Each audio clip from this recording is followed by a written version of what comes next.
नूतन पीढ़ीर GST संस्कार द्वारा देशर सबु वर्ग को लाभ मिल अनेक वस्तुरे जीएसटी को संपूर्ण छाड़ करा यूएसटी क्षीर पूर्वर पैकेट एवं लेबुल होइथिबा छेना किंबा पनीर एवं दही रे जीएसटी 5% रु शून्य को ह्रास करा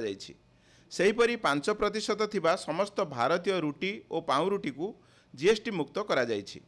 तासह चिकित्सा क्षेत्र में व्यवहृत मेडिकल ग्रेड ऑक्सीजन एवं 33 जीवन रक्षक औषध उपरे जीएसटी 12% रु शून्य करा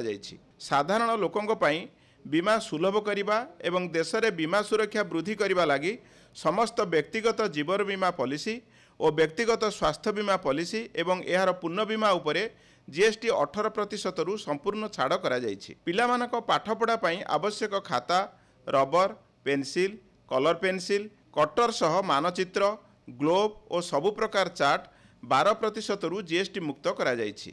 सेप्टेम्बर 22 रे एही जीएसटी संस्कार लागू हेबा द्वारा देशर मध्यवित्त परिवार लाभान्वित हेबा सह अधिक संचय करिपारिबे।